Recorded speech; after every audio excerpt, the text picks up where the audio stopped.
Hi friends, ఎలా ఉన్నారు? బాగున్నారా అందరూ? చాలామందికి వీటి గురించి తెలిసే ఉండిద్ది, కొంతమందికి తెలియకపోవచ్చు. తామర గింజలు అంటారు వీటిని. ఈ శ్రావణ మాసంలో అయితే చాలా వరకు లక్ష్మీదేవి ముందు ఈ తామర గింజలను అయితే పెడతారు. లక్ష్మీదేవికి తామర గింజలు అంటే చాలా ఇష్టం అంట.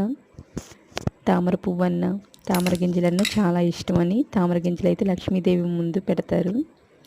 ఇక్కడ వీడియోలో చూపిస్తున్నట్టు నేను ఈ తామర గింజలు ఒకవైపు అయితే చిన్న కొసకలాగా ఉండిద్ది, గుచ్చుకుంటుంది. ఒకవైపు అయితే ఇట్లా చిన్న చుక్కలాగా అనిపించిద్ది. ఆ చుక్కలాగా ఉన్న వైపు అయితే మనం రఫ్ చేసుకోవాలి. ఏదైనా గరుగ్గా ఉన్న రాయి మీద రఫ్ చేసేమనుకో అది కొంచెం వైట్గా వచ్చేంత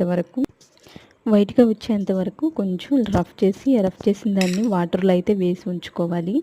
వాటర్లో వేసి ఉంచుకుంటే మనం ఒక 5 డేస్కి అట్లాగా మొలకలు అయితే స్టార్ట్ అవుతాయి. నేను ఇలా రఫ్ చేసి నీళ్ళల్లో వేసి ఉంచాను.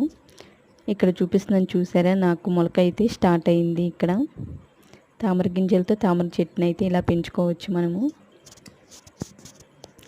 మీలో ఎంతమంది ఈ తామర గింజలతో తామర చెట్లు పెంచారు అనేది నాకు కామెంట్ బాక్స్లో కామెంట్ చేయండి.